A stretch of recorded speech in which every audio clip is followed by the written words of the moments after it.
Okay. I've done the same thing. Alt tab again. So I keep open the window where you clicked. There you go. Go live. Doing the same thing. Uh, I keep that tab open so that you can see that it's streaming. Welcome to YouTube, Frank. Howdy, everybody. Glad you're here with us on Frank's Old Guy REI channel, where neither one of us had a 10-year-old around to help us with the tech. 29-year-old thing. Yeah. Luckily, I had my 29-year-old here with me, and he showed me where I needed to be. But yeah, thank you everybody for joining us on our first live, or attempt at a first live. Dion has walked me through the process. It wasn't simple trying to tie together Zoom and YouTube, but it looks like we finally made it. So we're gonna go through some fun stuff, I think, and hopefully a few people will jump in and ask us a few questions too. Yeah, so I'll start with a couple of questions to give people time in the comments to get their questions in. And around the 10 minutes of being live mark, we are going to do a giveaway of an Audible book. So to start those questions, Frank, tell me about the last deal you did, the most recent purchase in real estate. Yeah, it was a pretty nice little deal. When I was analyzing it, it was brought, well, actually, I found it on the MLS. It's in St. Louis. It was a 2-bedroom, 1-bath. The asking price was $65,000. It had a Section 8 tenant in place, already paying $1150. And at first, like I've mentioned to you before, I didn't believe my numbers were correct, but it was, I would say, almost too good to be true. And usually when those things feel like that, they are. So I remember giving you a call or a text, actually, and we hadn't known each other very well or very long at that point, and I was so shocked when you called me right back. But you went over the deal with me, and it seemed like I was correct in what I had analyzed. So we put an offer in right away. It had been on the market for a little while, and there hadn't been any offers. But as soon as we put our offer in, surprisingly, another offer came in right away. So we had to do a little bit of thinking about that. So what I was thinking at the time was, how can we make our offer look better than the other person's offer? And we did happen to have that much money sitting in the bank. So we decided to offer cash. And when we did that, our offer got accepted right away. We had, through the process, we had negotiated credit with the seller for the roof and things like that. There was a few things inside that needed a little bit of attention. And I started out asking for $8,000 as seller credit, because you guys always tell us we should ask for more and then hopefully settle somewhere in the middle. And that's what we did, and that's what happened. So we got a $4,000 credit. We put a new roof on the place right away, and then we spent a little bit of our money on the interior for things that the tenant needed done inside. There was also some tree work and a gate and little things like that. So altogether, I think we put about $4,000 in on the inside, and that's been our best performing property. Her lease is coming up right now, so they're going to be getting together with Section 8, and they have the comps already for what our rents are in the area, and they'll be asking for a slight increase in the rent to come up to market rents. Right. So I remember when you called, and there's a couple of things. So two things that will automatically happen when you make an offer on a property. The first is, no matter how long it's been on the MLS, we got another competitive offer. So we need your best and final, right? So just expect that. And when you ask for concessions, the book is never split the difference. So you expect the other person to not have read it, and they're going to split the difference. So if the roof is around 4, you ask for 8, and automatically you got 4. The other thing is, the first things that I would have checked when you reach out and say, hey, I'm looking at this deal, what am I missing? It looks really good. First thing is, I look for the red flags, right? Is there an HOA? Have you confirmed that it is or is not in an HOA, not just with what the box is checked on the listing? And have you reached out to an insurance company to make sure that this is not in a flood zone, right? Because the the MLS websites and Redfin and Zillow were not always accurate. So we check those major things. And with Section 8, it's not as big of a concern. But when I'm buying a property and running the numbers, most people understand to understand cash flow, it's annual profit divided by cost to acquire. It's a very simple sounding equation that takes a lot of time to nail down how it works. But we don't want to use the current existing rents. We don't want to use the rents in the lease in most cases. Now, I did understand this is Section 8, so it might be a little more accurate, but we want to know, how do the numbers look with area average rents or maybe 5% less than area average rents? Because that's what set rents, not what the tenant is paying. I've actually looked at a property where the lease and the tenant's rent were really good and it made the numbers look great. But it was about $200 a month higher than area average rents because the tenant had baked in their deposit into the monthly payments. So if I didn't know that, it hadn't randomly had the conversation with the tenant because it wasn't written in the lease that way. They had just had a verbal agreement with the owner that, hey, we're going to pay this much money, and in a year, the $200 comes off. It it was okay deal, but it wasn't a great deal anymore. And so how did it look with area average rents? An okay deal. So I was still pursuing it, but it wasn't as exciting as when I saw the rents the first time. So congratulations on closing on that. The all cash thing is interesting. You put the money to work. The one kind of drawback, so when we make an offer, there's several things we can do to make it more attractive, right? You can do higher earnest money. You can pay more. You can change the currency from I'm getting a loan to it's going to be cash. And there are some strategies out there that I haven't used where you can have a loan ready, pre-qualified and done, where you offer cash and there's no appraisal contingency. There's a lot of weird things to it. That's why I haven't done it. I'd have to do research before I would even make a video on that idea of making your offer more attractive with a cash offer that's actually a loan. So you make the cash offer. Is the intent to now keep it as a fully paid off rental, or are you looking at thinking of doing a cash out refinance? Right now, the plan is to keep it as is. Obviously, the cash flow is really good on that one, but the cash on cash return isn't. Um, we're using that cash and building that up so that in the future, if rates changed or something, and we could refinance and pull enough money out to buy another property to where at least the cash flow for both properties was about the same as we're getting on the one. And then you've told us before not to get lazy about that good cash flow because we are basically losing money there. And same kind of thing with having $100,000 sitting in a bank, enjoying $500 a month of money you didn't have to work for. And with that also, we're still going to pay taxes on that interest also, so it's not as great as it looks, from afar. Yeah, I have a couple of paid off properties, so I don't mind having that in the portfolio. I was just curious what your thing was. I would add to your decision. It sounds like you've decided having this paid off and adding the cash flow to saving for the next investment. It's a great strategy. I would watch interest rates. Right, I have a property I don't think I'll ever pull any debt on, and even if interest rates dropped basically to zero, I'm not sure if I would. The most recent burr, though, since it generated more money than I put into it, I would probably, if rates hit a certain point, and I'm thinking that's around 5%. I don't know what it would be for you that would make it a payment good enough.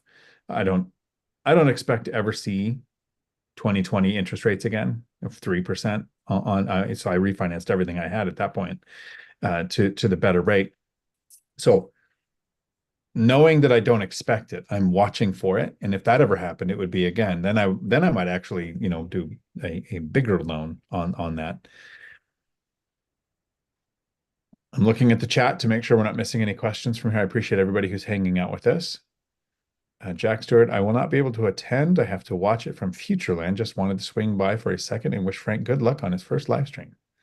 I like that. And I appreciate everybody who has put in a like so far. If you could, we are about ready to give away the Audible book. And what this will be is you can buy any Audible book that you want. I won't judge. And if you want, I won't share which book you wanted. What we'll do is we'll connect through email, the person who wins, and I will buy the Audible book and send it to your Audible account. So even if you don't have an Audible account, you can create one. There's no cost unless you want to buy books. Then there's a cost to have an Audible account. You can own the books once you own them, and you don't have to pay the ongoing fee. Their fee is something like $15 a month or something, but that gets you one free book every month or one book every month for that cost. You don't have to have that account.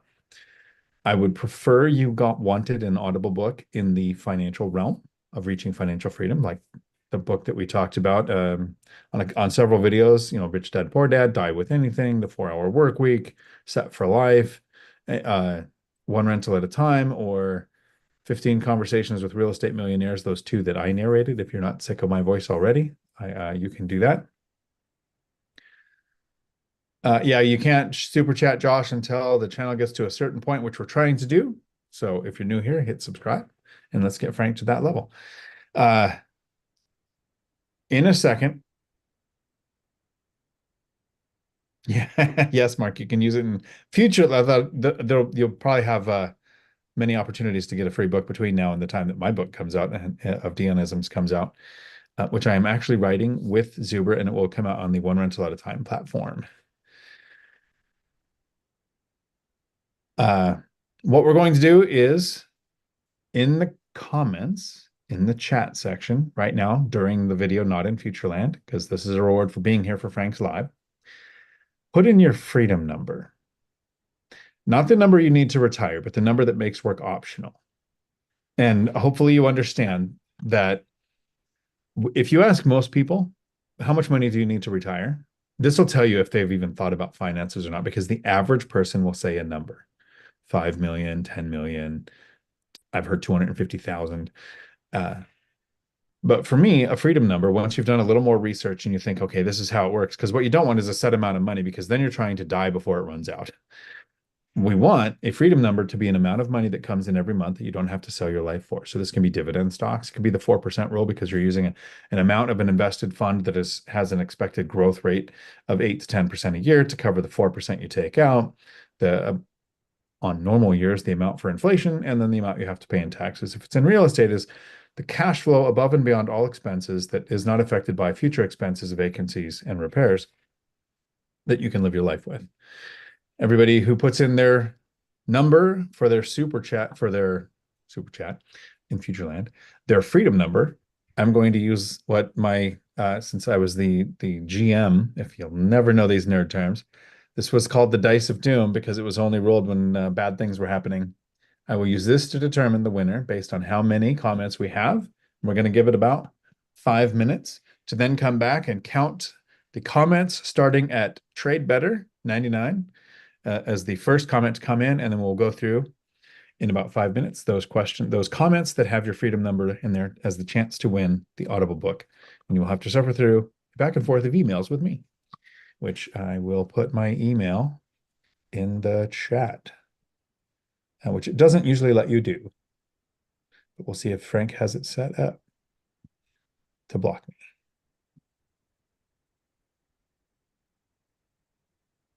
I put a space in it to get it through. And I'm always curious to see people's freedom numbers because some of this depends on where you live, right? If you live in Silicon Valley, it's definitely not going to be where my numbers are. I live in the Puget Sound in Washington, where there are some expensive cities near me. Tacoma and Seattle Seattle's walking distance because I can get on the ferry. But Tacoma and Seattle are basically, I can drive to either one within an hour. In those cities, my freedom number would double. And where I live, mine is basically 4,000 a month. I live in a paid off place, or I was house hacking my fourplex before when I retired to not have any housing costs. I drive paid off vehicles. Frank, I don't know that I've ever asked you. You are investing to have Cynthia the ability to retire. What does that freedom number look like? That's quite a bit lower. So we have recently tried to get a real gauge on what our actual number, I wouldn't say a freedom number, but what we need monthly to live how we're living. And at first we were at $6,000, and going through the exercise, we realized we're closer to between 7,000 and 7,500. Our mortgage on our primary is the highest thing that we have is about $3,000. Um, Now imagine if you were house hacking a place in the Puget Sound close to your friend Dion, I and you got was, that 3,000 down to like 1,000 or zero, or you're making like I'm making after taxes and insurance come out, I'm probably making around 1,700 here a month to get paid to live here. And the unit that I moved out of the fourplex is cash flowing. So whatever you would do with that property, that seven would quickly become four. right. We were just talking about the video that you did with Matt and Mike about that subject, house hacking maybe towards the end of your investing journey, I guess you could say. And we've actually been looking, so don't be surprised when you see me driving by. I've It got up, agents and lenders ready to set you up, and I am not an affiliate. I don't get a penny. I'll just have a friend living closer to me. That'd be great. yeah, that as far as that goes, I guess it might be nice to connect with someone in your area, because it seems like we see a lot of properties go up for sale on the MLS, but one of your agent might be able to find something off market or something like that. I think we're definitely looking to downsize. Even maybe a tiny house or something, but something that had a shop on the property as well, just so I could stay busy. Um, So if your mortgage is 3,000 a month right now, around where I live, that would be a 6,000 square foot place. hmm, Right. So if you want to downsize it without house hacking down to, 1,500, $2,000, you're looking at a pretty decent place. It's significantly less expensive to live where I do, although you have to understand it's cloudy often. Right. The movie's always portrayed as raining. That's not the thing. It's not that it doesn't rain very often. Any more than it did when I lived in Rosamond, California, which is in the middle of the desert. I think it rained about the same amount of time. It rained harder there, but it is cloudy a lot here. You'll notice in the background of my live streams now when I'm outside, I've got my lights strong so that you can brighten up your place. That's how you avoid depression in the Northwest, is you always light up everything. Or you just retire early. right. Yeah. So we're looking at that option. We've talked a lot about it, about selling this place and using the equity. I think we probably would have about between three and 400,000 to deploy and end up in a scenario like you said, where our mortgage or our living expense was half or better of what we pay now. But to get back to your earlier question, with Cynthia, um, next year is going to be her last year teaching, so we're going to be testing out our portfolio a lot sooner than we thought. But I think the number would almost go to half. It would go down to about 4,000. So, Okay, well, I'm and going to connect you with an agent that I've done my last five deals with, right? mhm, And maybe one or two others. He knows I work with several, and I always ask for, multiple lists and everything. But he's got great follow through. He's called the city before to find things out for me. He knows the red flags to check. So you might, if you have any criteria that aren't mine, because you want the shop, you want anything that you wouldn't not even think now, he will listen. He's not one of those I know everything, right? He was brand new when I started working with him, 2018, I think, maybe 2020. It was one of those two. It was on that first deal there.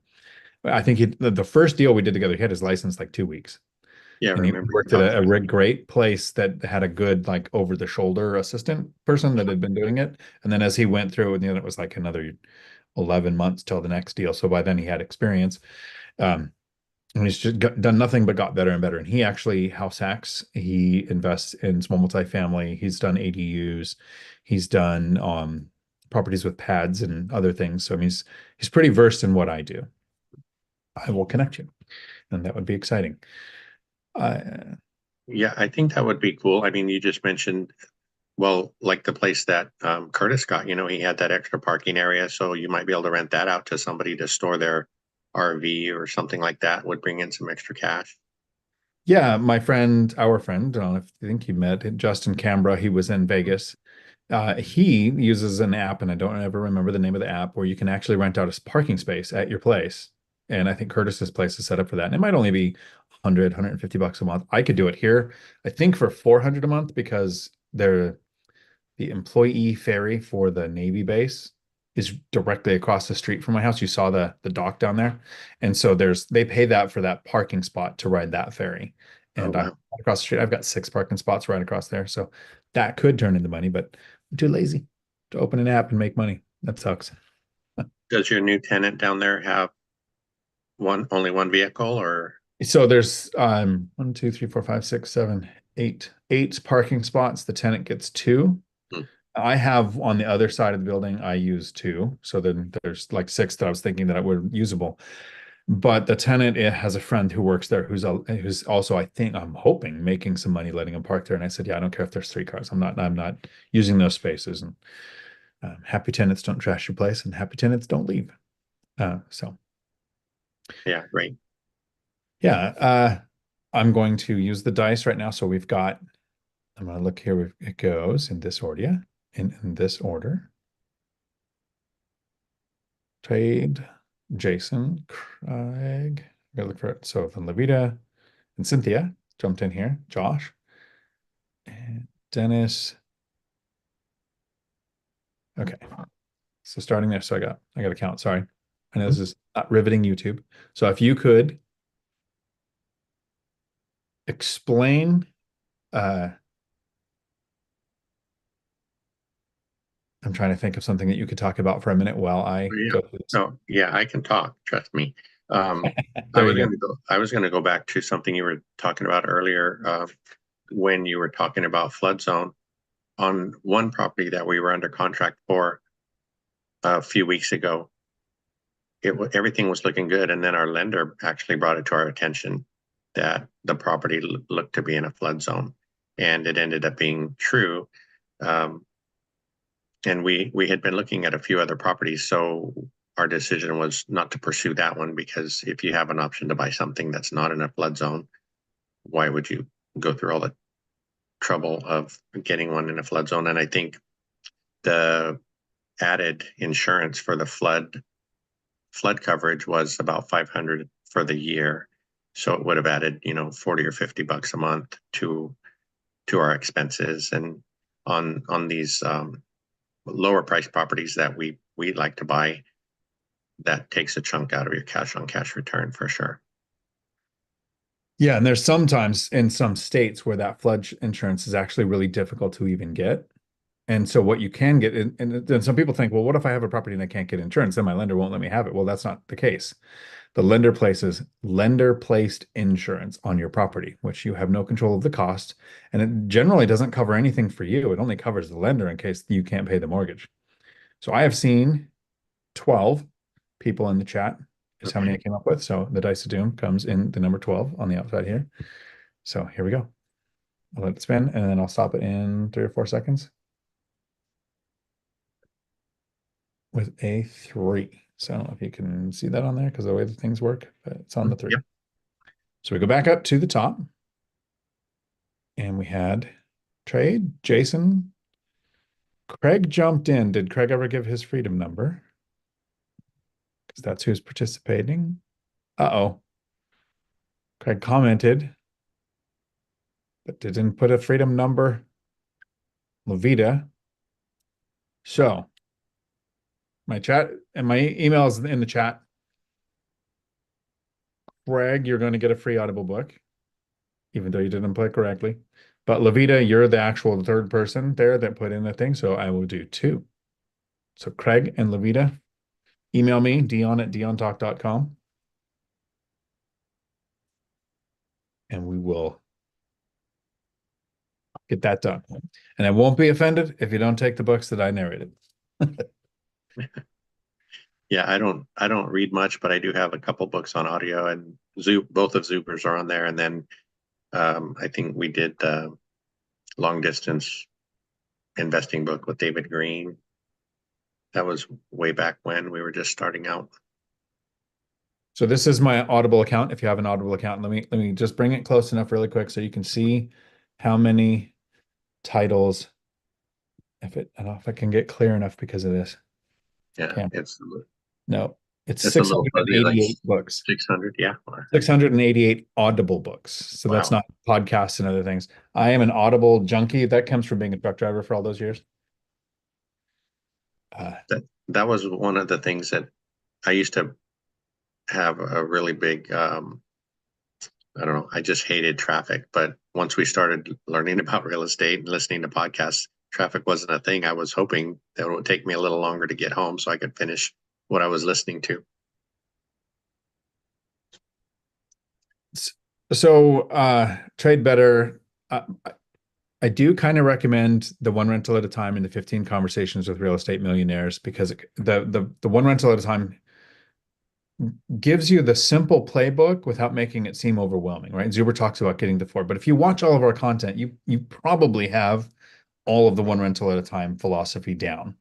A book that I really enjoyed was Set for Life by Scott Trench. Never met him, never interacted with him. I would do a lot of stuff with Bigger Pockets. I've had Mindy on my channel. I have another Bigger Pockets interview coming out next week, which I'll be announcing on social media here soon. So first time put out on Frank's channel. I Set for Life really broke down making work optional with several different strategies. It was just brilliantly written, and Scott narrates it himself. So I I have a couple. I have a lot of audiobooks. You saw how many I have there.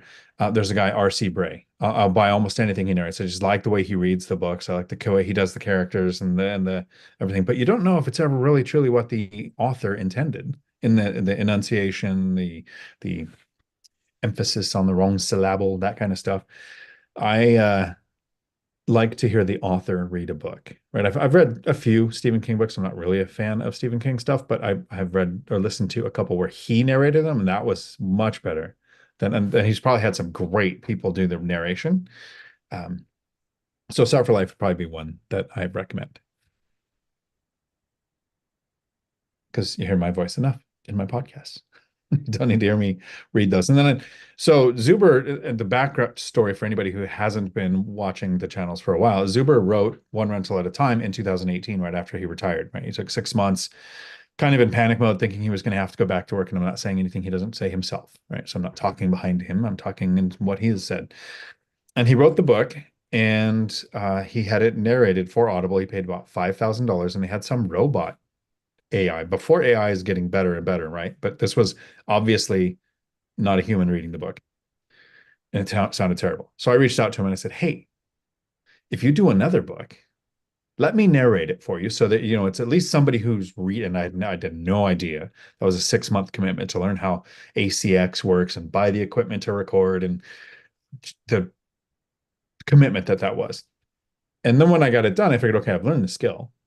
I've got all this stuff. I might as well narrate the first book again. So the trouble there was I narrated it, and then we had to pull down the first one somehow and switch it out, and that was a challenge because the way ACX works is the whole book isn't there as like, hey, that's the book.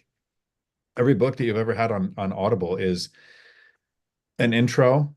Each chapter is a separate file, and then an outro, and all of that is uploaded individually. So you can't just go like, hey, here's the book, put it on Audible. It's a ridiculously long and complicated process. And Frank, you saw how I understand tech. You saw me get you to the point where you got Zoom and YouTube connected. Yeah. Well, Cynthia's always talking about what a great teacher you are, and that's been evident, in the short time we've known you. You just get things across that it makes it easy for us to understand, and a lot of people that we talk to in the circle of investors that we've been connecting with are glad to hear, the good, the bad, and the ugly of of this journey, and I think they really appreciate um, hearing all that stuff. And that was, the main reason that we started our channel was to document it from the beginning and be honest about our mistakes and our lessons and things like that. And that seems like it's really has been a benefit for quite a few people. Yeah, I think it is. So I think you're kind of like me, where you're not making a YouTube channel thinking it's going to make a bunch of money. You're going to get ad affiliates and you're going to bring in all the money. Because I'm in 3 years and I finally had my first month that made $1,000. Mm. who wants to make over 1,200 videos? And in the beginning, it was like 10 hours for a 10-minute video to edit them. And I've got it downtown to where I mostly do lives because I figured out that cheat code is that people, I think, let me know in the comments.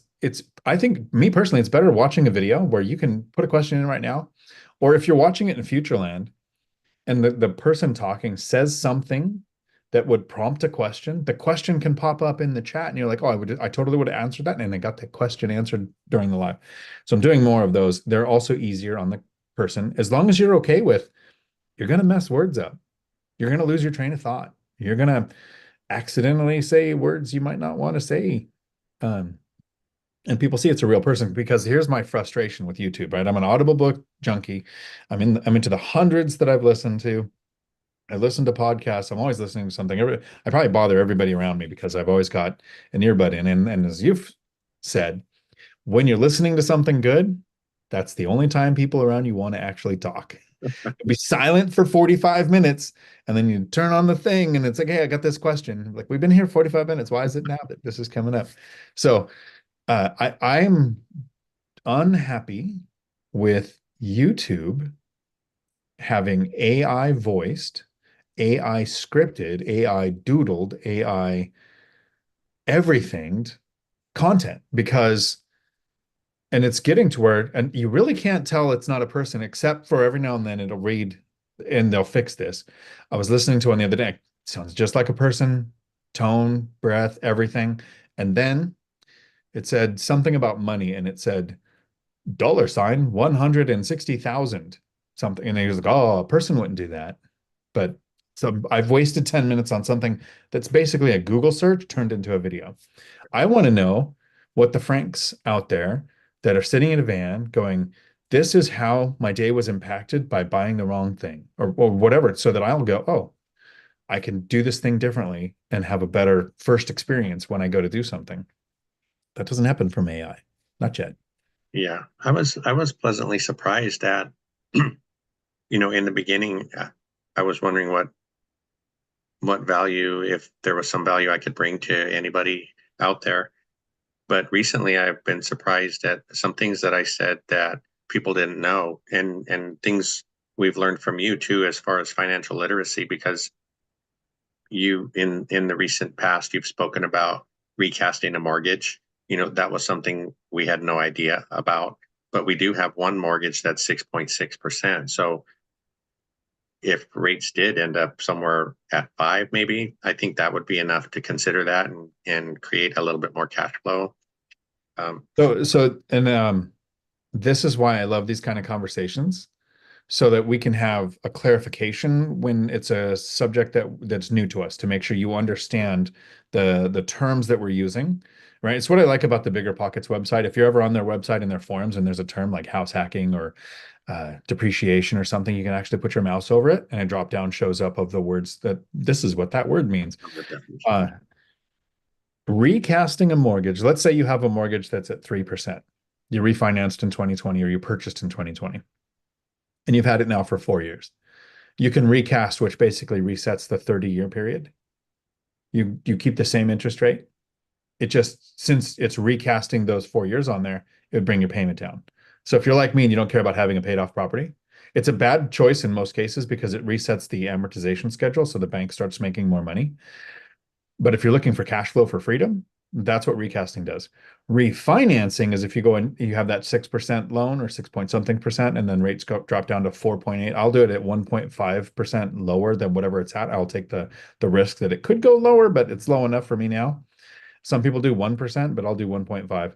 And it refinances, starts an entire new mortgage at that interest rate. And so a refinance will cost you sometimes nothing or sometimes an appraisal, $800 to $1,200. A recasting, they generally want you to put $5,000 or $10,000 into the mortgage to change the value that's owed. So there's a bigger expense, but it's reducing the principal, and then they recast the remaining amount, right? So there's several different ways to do that, and you always want to talk with your lender and go, hey, what's the best way to reduce what my payment is, because that's what increases my cash flow. There are people out there that want properties paid off, and I would do 1,000-year mortgages. That's how far off I am from wanting properties paid off. I love the levered depreciation. levered appreciation and cash flow that comes from the tenants paying more than what I'm paying. So cool. I'm making sure we don't missing any questions here other than what book I would recommend. Somebody, Trade Better asks, Frank, what do you think about the Cascadia subscription zone when wanting to buy in Washington? That's a new term to me. I saw it in the chat. I'm not I familiar think with it's an it. autocorrect. Cascadia subduction zone. Trade Better? Was that? I see that there's several people here in the chat that live not too far from me. They go to the local meetup. So Michelle, you went to the meetup and you met there, and then Martin Properties is close to here too. Right. So you'd have a whole group of people here. Yeah, we got to have a meal with Curtis. That was awesome. Got to see his place. That was really cool. Have you heard what he's planning on doing with that unit? If he was going to add a wall, I think, or something like that. So I went to Curtis's place and we looked. He kind of had an idea already what he wanted to do. There's a back room that could be turned into a smaller bedroom and then not laid out optimally because it would be one of the exit points of the house. It would work. Like if it was set up that way when he bought it, when no one would have thought, oh, they didn't just build it this way. But the front room was so large it could be divided into building a two direction wall with a door to create a third or second bedroom for that because it's a one bedroom unit now. I connected him with the guy that did some framing work for me. He built a closet in that one place that is now rented out, and got a great tenant in there. They paid their rent in two chunks, which sometimes can seem weird, but they did it almost a month early. That doesn't bother me, which is nice once you because that's we all have that same concern when we get a tenant in. We have control of down payment and deposit gets you in the property. Once you're in, that first month's payment of rent is what determines if we've put in a professional tenant or somebody who's going to play the system and have to go through an eviction. That concern is always there. So we're always planning that worst case scenario, what can happen? And when they pay that first rent, that fear goes away. Correct. Yeah, on the major earthquake insurance bugged me about in Oregon. Yeah. So there's no insurance requirements in Washington. I'm surprised that there's not a Mount Rainier insurance you've got to do. Uh, but no, I haven't ran into that. Dave asks, Frank, are you traveling to see the properties you are buying? Not yet. We haven't seen anything in person that we've purchased so far. We have 5 properties for 8 doors. And we got to hear that every week in the Lumberjacks boot camp, for he's always about getting out there to see what you own. And there are some issues on our first one that I'll probably do some videos on. Um, we bought it as a turnkey, but it obviously over time we realized it wasn't so turnkey. And there are some little quirks about the building because it was originally one big Victorian house divided into a triplex. So there's issues with the flow of the units and things like that. So I've had people kind of pick on me when I say I've never looked at a property before I've made an offer on it and gone under contract. That's not my thing. I like to make the offer, then go under contract, and then I'll go, okay, let me go see what I'm looking at. If I was investing in a distance, I don't know that I would have ever like if I invested in Gary, Indiana with Mike, I'd be using his crew. Videos are fine. Uh, Inspection from Section 8 would be fine. I don't know that I would ever go and look unless I had a YouTube channel where I said, oh, I'm going to go and I'm going to do a video in front of my thing so you could see what it's like. I've never been here before. I did a video, I think in 2021 when I had a tenant turnover at my triplex. I had never been inside. I didn't care. Don't need to. The tenants live there. I don't. I've had handymen go in and do things. And so they're trained when they swap out an HVAC filter or do an annual inspection where they're going to make sure that the toilets aren't running all the time to do things like look for things laying against baseboard heaters, see how the doors open and close, make sure the the railing, if I've got 2 places with stairs, the railings are connected, or to go into the bathroom at the places that have septic and look for those flushable wipe containers sitting on the counter to say, hey, well, your tenant's doing things you have in your lease, they can't do, right? So you have those systems in place. You can do that at a distance. You don't ever need to be at the property to make that happen. Yeah, I've had a couple people comment um, they that they needed to be a little bit more like me, and I, I think that could be a good thing or a bad thing because I think eventually we will go and see, make sure there is actually a house there that we bought. But some people, if they're buying out of state and they're having to fly there and have to look at the property and, you know, have to have that kind of control, sometimes it's a little harder on them if they versus if they just relied on their property manager and their agent like we're doing. Our agent does video walkthroughs for us. On the last property, they did that and it looked a lot worse than it did on the MLS. So we ended up passing on that one that we were under contract for the other day. So if you're able to find a reliable, I would say, agent first, and then we have a really great property manager there that we can send him a new address and see if there's any issues that he can think of for the area and if he would manage the building to begin with, things like that. And he has come back and said, you know, we were looking at a small portfolio of 6 properties. He said 5 were great and that one's not. So that was very helpful. Yeah. So, and so a lot of people will talk about having a video walkthrough, and this is something that I'm going to steal from Millennial Mike. If you're buying out of state in an area that's less or more affordable, a video walkthrough should also include the street, right? It's pretty easy to make the inside of a place look good, Mhm. but what about the 4 abandoned houses that surround you, that are boarded up, that are trap houses, or the 3 that have just been rehabbed and the one that needs work, I'd buy on that street, right? So you want to know the street, literally street by street by street, if you're buying out of town, out of state, to know if, well, what you're looking at. Yeah, that's a great point. And I think the agent, again, there in St. Louis, they did that. So when they were going to do the video walkthrough, they actually recorded their journey, like from their office down the streets around the property, and so we could see the neighborhoods and things like that. And I think, you know, it was either a video I did a couple of weeks ago, but that connecting with an agent that's an investor themselves is, I think, a big help. You know, they understand what we're looking for. They understand what we're talking about. Um, they'll question us at different times for, you know, if I say something like, I don't know, I wanted a 20% cash on cash return, and they're like, well, in these neighborhoods, you're not going to get that. Um, so they're willing to have a conversation. And I mentioned before too about you can't just have an agent and find every little reason when they bring you a property you just don't like it. If you're able to have a conversation with them and tell them why you don't like it, they're more apt to continue wanting to work with you versus just dropping you. So there's a strategy that I used when I was a manager running the CDL school. I had several layers of staff, right? Brand new instructors, office staff, management, recruiters, like whatever person role they had. And if a person came and they had an issue with a coworker, issue with a client, with an agency, with an employer, I would, and this is probably military and law enforcement training coming in, but it made things a lot easier. I would have the person, if you have a complaint or an issue with somebody else, first you have this hierarchy of don't talk to management until you've talked to the person. Don't talk to management unless the person's in the room with you.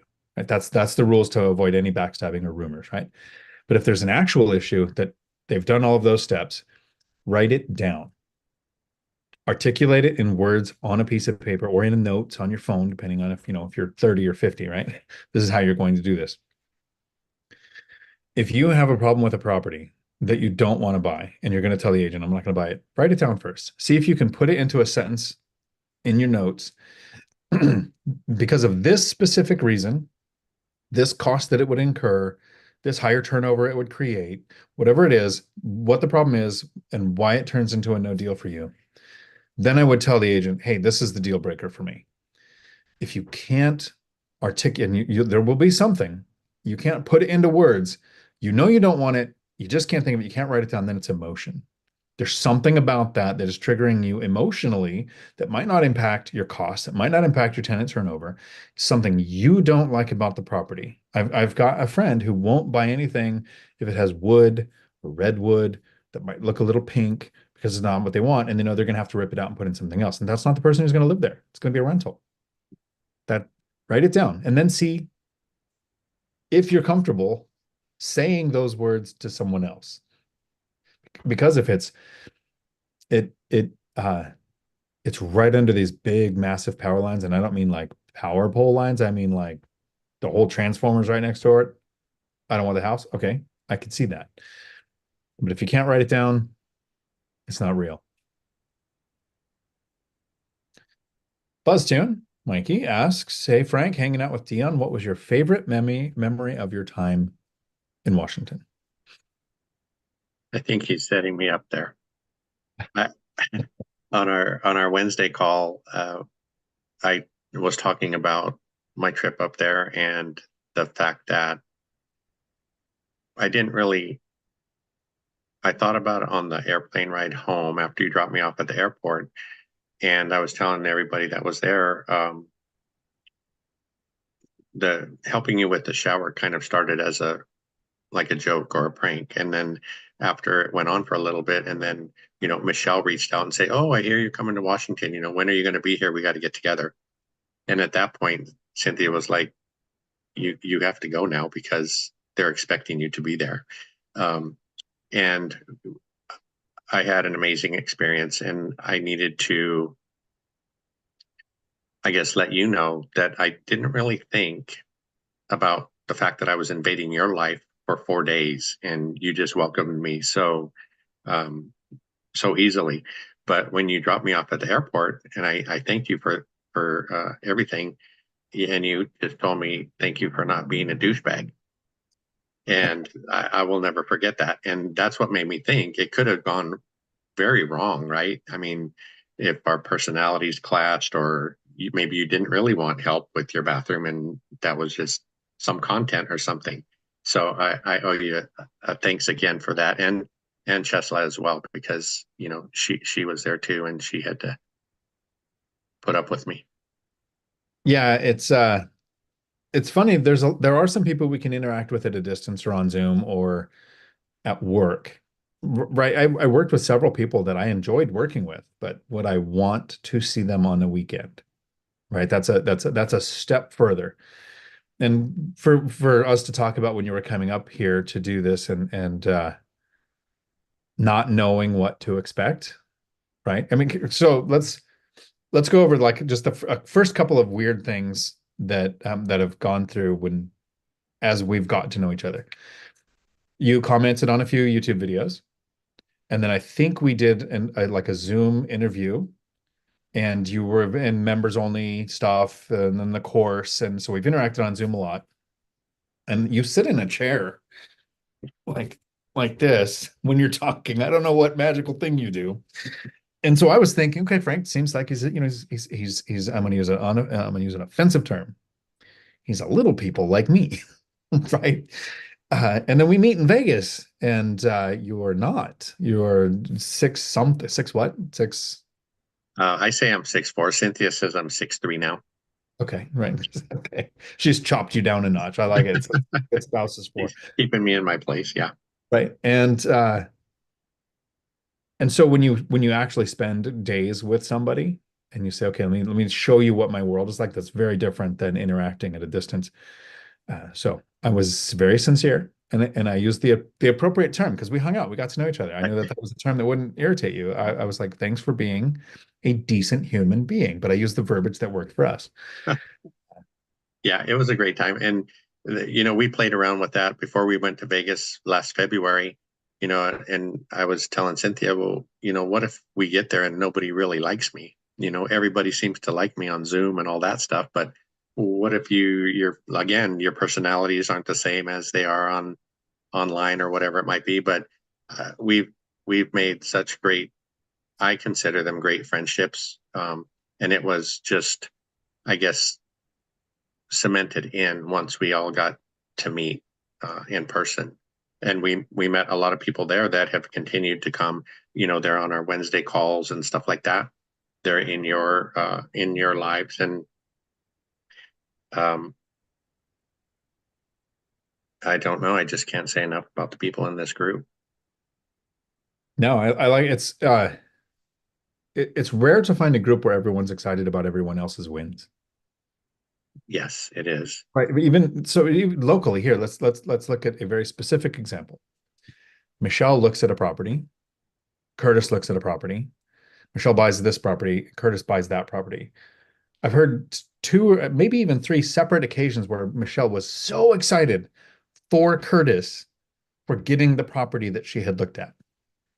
That doesn't happen in almost any other sphere of people. So No, no, and not in life in general. I think everybody, well, now I know it's not everybody, but several people out there are just for themselves, and they, get jealous seeing somebody else advance or reach their goals. But that has not been the case at all with any of the people that we've met so far. yeah, and no one's selling you. Well, what's the gurus give us 12 grand to spend a weekend thing kind of stuff. Levita asks, would you guys buy a property with a wood foundation? That would probably be, well, a super old building or just an odd build, because we were looking at properties in when we first started out in the Minnesota area, and those foundations are just built on the homes are built on rock, you know, just stacked stone. I don't think I've ever come across one unless it was just a cabin, some kind of little cabin built out in the woods somewhere that maybe they couldn't get concrete there or something like that, or they cut down their own trees and milled their own stuff to start the foundation. I've never seen one like that. I don't have any that have wood foundation. I do have where I'm at now is it's wood all the way down to ground, and at ground there is something between wood and ground.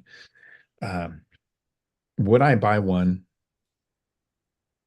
I would go through the logic process of contacting several people who make foundations on existing structures and find out what would an average cost be to put a foundation on this square footage of a property and anything else that would matter. How far from the road, how close could you get your trucks that are required to do the foundation? Because you bring up a point. This might be middle of nowhere kind of cabin thing.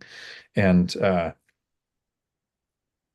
that cost would be a factor in my yield return. And not that I would think, okay, I have to buy it and do this, because it's not like you buy something and then it just falls down, right? It's already existing. But I would think, how long do I think this would last? Have it inspected, get a professional's opinion, factored in if in 15 years all the wood's going to have to be replaced, a new foundation is going to have to be redone. How does that work? Right? Log cabins are on jacks for years after they're made, even though they probably have a foundation. The logs themselves are on jacks. So there's ways to do that. I'd have to do months of research, right? Because you're making a commitment probably for at least tens of thousands of dollars, if not hundreds, depending on your area.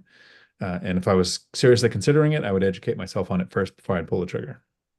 Yeah, and I think too, you might look and to see if that's an outlier or if there are other homes in the area with the same type of foundation. Exactly. Like Jason Hartman says, compared to what? Hmm. Is this a good or a bad deal in the area compared to what? If everyone there's got a wood foundation, they probably have a system for maintaining them, replacing them, repairing them, right? My foundation here was cement, and there was I think about a 6-inch deflection over an 18-foot span. Cost me $500 to have that fixed, right? So if you live in an area and you know the right people, you just factor that what this cost due to me. Uh, cool. I don't think we're missing any questions here. I appreciate everybody hanging out with us on a random Thursday. Is there any topic you specifically would like to cover, Frank, before we wrap this up for the night? I've been thinking a little bit about the last fan confession that I did, and I was just talking about how we all feel about we should have we wish we would have started sooner. And sometimes it's hard to see, like the analogy that I use is, being a contractor for all these years and I almost doing things the hard way. And then this brand new tool comes out that would have saved you money and time and, stress on your body and things. And instead of being complaining about the fact that you were without this tool for all these years, turn it around and think how lucky you are to be able to use it for the next few years. And it's kind of like that with real estate. Be, our story, being 60 now and losing everything back in 2007. And uh, for a little while, I was really, I don't know, upset with myself or um, upset with the world that it took me so long to be able to try again. But I had to get myself out of that, and also it started helping when we started seeing a little bit of the progress and the cash flow coming in and the proof of concept, I guess. So I hope people, when they hear us talking about this, they start to enjoy the journey. Our journey so far has been awesome. Like we just talked about, meeting all these great people last year, looking forward to doing it again this year. Our relationship with you and even with Matt and Zuber, all these things are, you know, they're things I would have never imagined that a spot that I would be in today. So, um, yeah, I guess I'm just saying, don't waste time feeling bad because you didn't get started earlier. There is something to be said for appreciating what you have. And anytime somebody references, I wish I started sooner, I have done this in every video where it's come up. I talk about my interview with Cody Davis. This is a brilliant person with a great portfolio, great strategy, ton of information to share. And I think it's his new YouTube channel is Cody Davis Business Adventures. People should check it out. He's brand new at that. He had a successful channel with Christian. He's doing a new one now. But my first interview with him, he was 20, couldn't buy a beer yet legally, and he had 30 rentals. And he said, dead straight faced, I just wish I'd started sooner. Like here's my other side of the coin, right? Zuber and the lumberjack always say, oh, you take a different view on things. Kind of like house hacking is a great exit strategy instead of an entrance thing. I think if we reach financial freedom at 25 or 30, we don't have that ingrained hatred for having a job that comes from having done something for 10, 20, or 30 years. When you've worked for decades, right? So I'm saying reach financial freedom at 25 or 30, it'll be great. You might every now and then wonder if you should go back to work. When you retire at 60, whenever you pull the trigger, or 52, when I pulled the trigger, there is no amount of boredom that could ever make me think, I wonder if I should have a job, right? A prison cell is the ultimate house hack to me because I wouldn't have a job, right? It's not my retirement plan, but it is the ultimate house hack because I've had all of those years and I worked jobs I liked, right? I'm an Audible junkie and I worked as a truck driver. So I had all the time in the world to listen to books and podcasts. I liked working in law enforcement because yes, you were dealing with some people on the worst day of their life, but you could do something to have an impact on someone else. I enjoyed the Marines, right? It was one of the easiest jobs I think I've ever had, compared to what I was doing before joining the Marines. And I liked teaching at the CDL. So I've enjoyed almost every job I've ever had. I don't know if I've ever mentioned my favorite job I've ever actually had. I only had it for a couple of years, but I was a loss prevention officer, catching shoplifters. That was the most fun I've ever had at any occupation ever. Didn't make a lot on the clock, made a lot on the what they call restitution charge, which goes to the security officer at the company I was at, which was awesome. But having worked for all those decades, jobs I loved. I have an ingrade, I'll use the word again, inbred, whatever it is. Nope, not from Louisiana. I have an ingrained hatred of having to have a job. If you don't work, you don't eat next month. If you don't work, you don't have health care. If you don't work, all of those things. We are that way for a while. I totally get it. You don't start out financially free. 88% of us don't. 12% were born and inherited something significant. This is from two studies.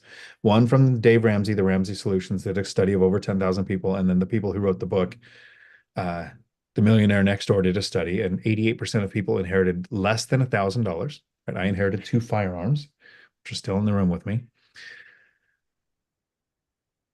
We have to work for a while. It could be entrepreneur, it could be side hustle, it could be a job, climb the corporate ladder, whatever it is. But if you're not working towards finding financial freedom, the future is going to happen, whether you want to or not. Yeah, I think, the young people nowadays that are fortunate enough to be able to retire early, when I think back to my younger days, my mind just wasn't there, right? I mean, maybe it was the way we were raised or the times that we were raised in, but I didn't I didn't really even start thinking about investment properties until I was in my 40s. Until then it was just work, work, work, and pay your bills every day and do it again next week. So I think it's pretty rare, and when people see that online or something, they sometimes think that's the norm, but those are very special cases when somebody's 25 or 30 and they're already retired. There's a question here from Laura, our friend in Florida. I would like Frank to elaborate more on the insurance replacement cost versus cash value. Thanks. Well, yeah, that's another thing that we didn't know before. When I was talking last night and we got our first property, I reached out to farmers because that's who our primary insurance provider was, and that's who we went with. And over time, it was a concept, I guess, or a way of investing introduced to me through my agent in St. Louis. And it all started with the pro formas because with the um, turnkey model, the turnkey providers put out pro formas, and their insurance number was always half of what I came up with when I was doing my analysis. And I couldn't figure out why. And I would ask them, and some of them had lower rates because they had hundreds of properties with that insurance company, or um, then it was explained to me by my agent there. She was saying that a lot of her investors that she's helped with their portfolios were only insuring, for example, if we bought a property for 70,000, the full replacement value could be between 2 and 300,000. So we're paying a premium for that higher number. But she said a lot of her investors, if they have, say, a $70,000 property, they're insuring it for that plus maybe 20%. Then the numbers were falling in where they were on all these pro formas. And so her she and several of her investors, their thinking is that if something happened to the home that where it had to be rebuilt, they would just clear the lot and sell the lot. They still get they're still insured for what they bought the property for, plus a little bit more to take care of the scraping and selling the lot. So that's been a topic on our conversations recently.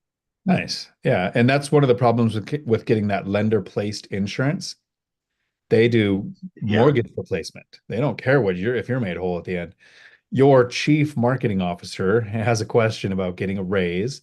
And so here's my homework for your chief marketing officer. I want you to Google, because I don't know that you're old enough to remember Firefly, but Jane math on Firefly.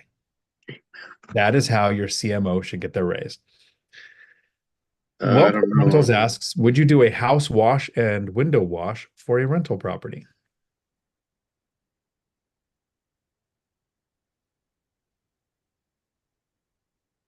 I don't think so. Maybe if you had a turnover, I could see cleaning the windows inside and out, maybe, but as far as washing the house, pressure washing the house, probably not. So on tenant turnover, if it looked like it needed it, I would. If it was a property that I had where there were windows above 12 feet, so second story or higher, that were in Washington, you can get moss growth. I might have it done every couple of years. I haven't on any, and it's It's generally a safety thing. If I thought, okay, that is looking like some tenant is going to try to put a ladder against the wall and go clean their window, I'm going to hire a pro. Same thing with gutter cleaning, roof cleaning, right? And I've don't hire off of Facebook. That to advertise on Facebook costs a lot more money than it does to advertise on Thumbtack. I got roof cleaning quotes in the 600 to 900 range from Facebook Marketplace, Facebook advertising on there from like three different companies, and it was $200 consistently across all the Thumbtack estimates. So on anything safety related, if it needed it, I would do it. If it's ground level, no, that's a tenant responsibility to keep the place clean. It's in the lease to do that. Now, a tenant turnover to prep for the next person because I want to logically make the best return. Now, I do have a tenant who is a little lower, I want to say longer in the tooth, right? She writes me 6 months worth of checks and she sends it, and I hire a garden person to go and maintain stuff. Uh, yeah, so be human and know your. But if you have a tenant that is capable and uh, yeah, that's a them problem.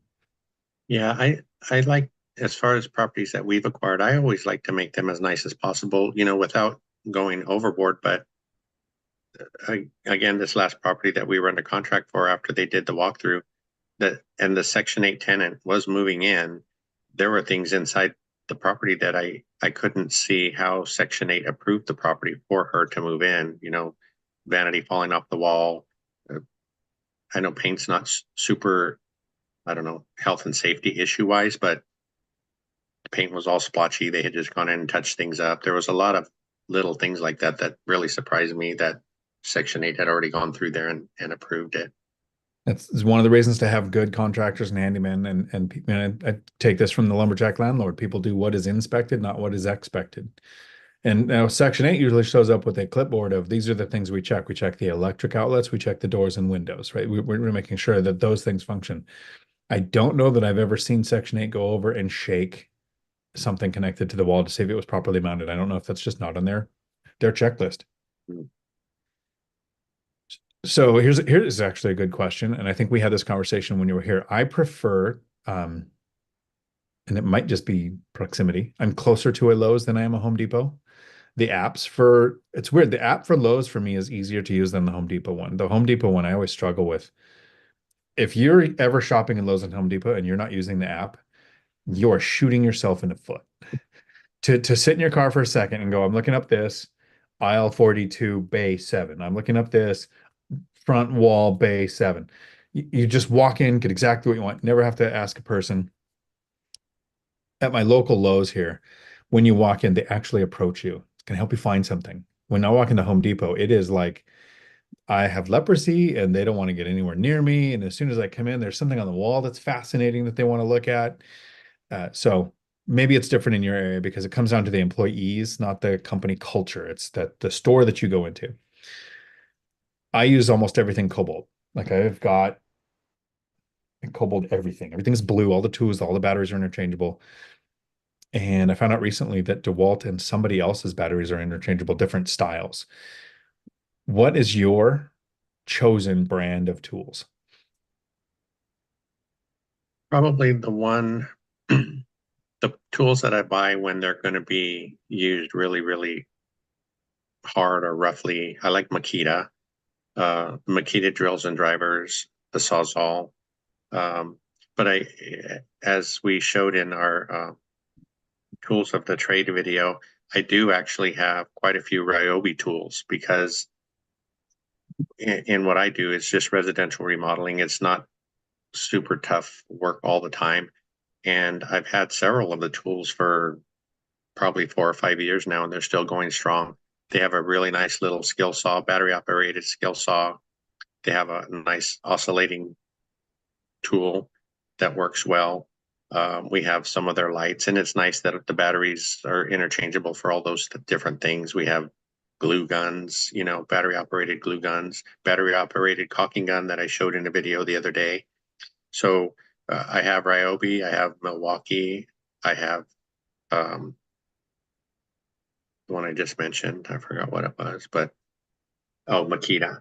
And I think when I look for a tool, I'm not really I mean, there are certain brands I wouldn't buy, but I'm usually looking for the tool that'll do the job the best for me. So we can destroy your future opportunity for affiliate marketing on your YouTube channel. Can you name one of the brands you wouldn't buy? Rigid. Rigid. So one of the things that I like, so I like Cobalt. The batteries are interchangeable. And there, this is the one I'll use if I have, like when I was doing butcher block countertops to drill the 4 round holes for the corners for the sink drop in. I had to have something big and strong that would do that.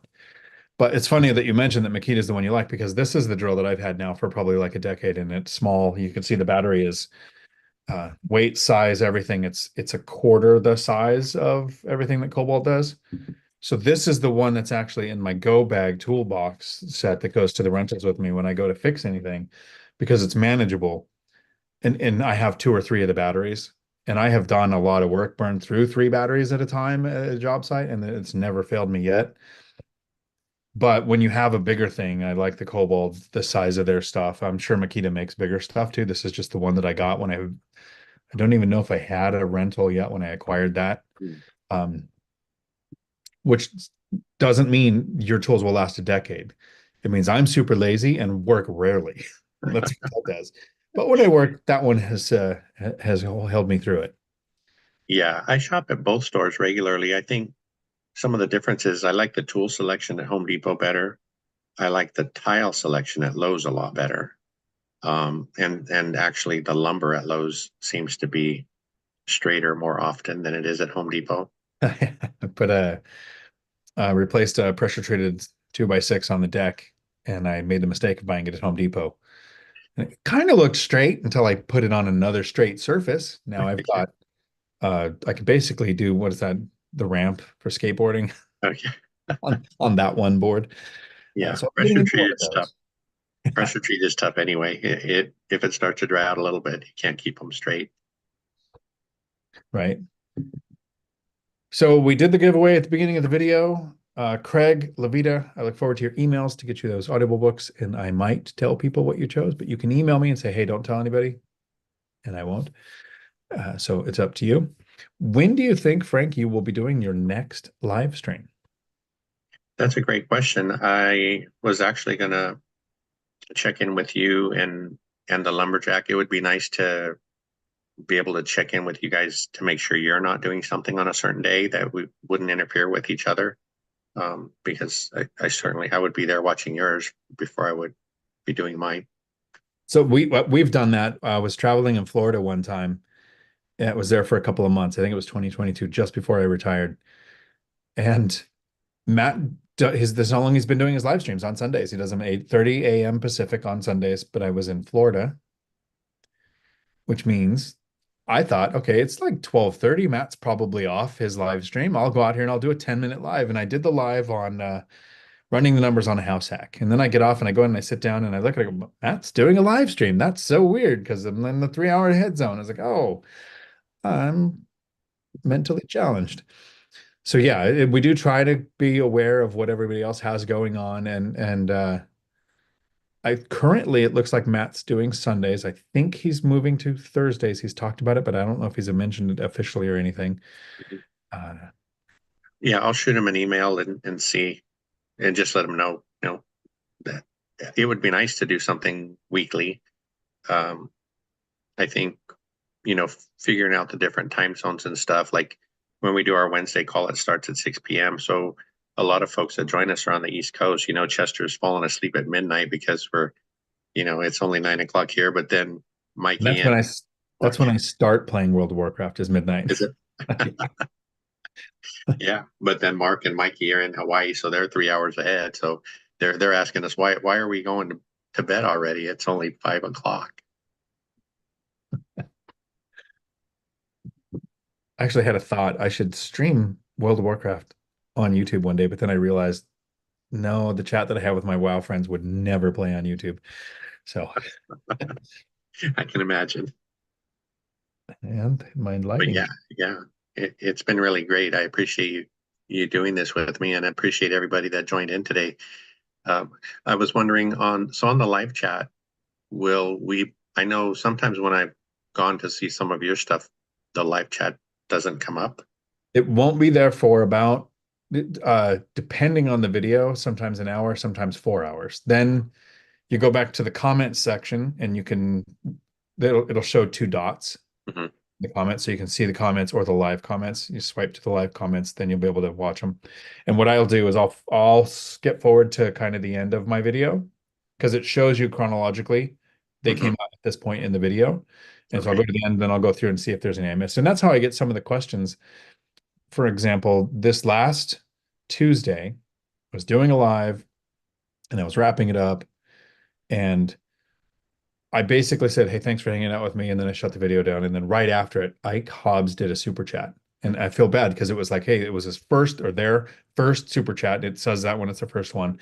And I didn't even get to mention it in the video. So I'm going to be mentioning that next week. So I'll go back through and look and see Mhm. things that I missed afterwards. Okay, yeah. This whole process, even with real estate investing, just the repetition and practice um, really help a lot. And I think, well, obviously, I think I've come a long way because I had no idea what Zoom was, a few months ago. And you mentioned our first interview. That was a little more than 8 months ago. And during that video was when BuzzTune reached out to me and we started talking on Sundays together. And then that grew into four of us, Jason and Cody and Mikey on Sundays. And then that grew into the Wednesday Zoom. So I really feel like I owe Mikey a lot of thanks for starting this whole thing, this whole journey. Nice. I like everybody jumping on Zoom. I try to limit how many people I interact with on Zoom, like face to face question stuff or in person, so that you get the real focus, right? Like if somebody asks me questions about Frank, I don't have to think. It's just there because we interact so much. Whereas the comment section, I recognize most of the names and I think, okay, I've met that person in person. Saw them at the Zuber event or whatever. So I kind of get that. But I really enjoy the course videos, right? We're doing all through the month of July, every Tuesday. After the live stream, we're going to be in that Zoom. And those are fun because we can really get into what is going on in your portfolio. What can we do to optimize that? What can we do to make this better? What are your challenges that are going on right now? And I say a lot of things I can't say on YouTube, and it's a lot more fun there. Yeah, it's been a great group. And so far, I could see what you're saying. If the group gets too large and people don't get a chance to ask a question that maybe they've been going through something for the week, but we really try hard to make sure that if anybody has a question or anybody's going through an issue, that we try to let them, you know, have a go at it.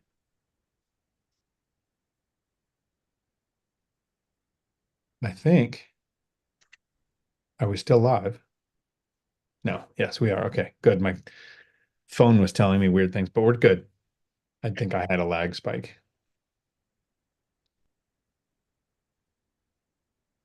Dennis, Hello Kitty Island Adventure. Yes, exactly. Somebody pays attention. Too many of them do. That's Yeah, awesome. some of their memories are too good.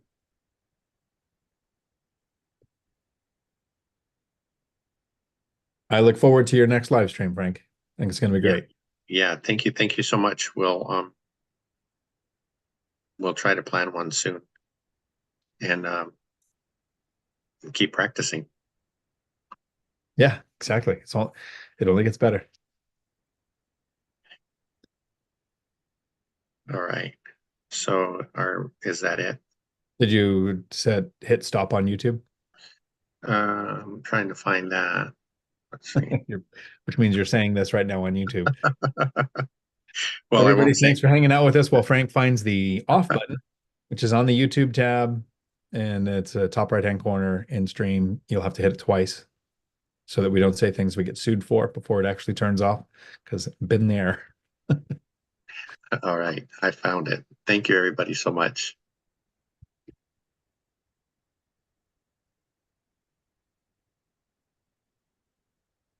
Now we'll wait to make sure that it's actually off.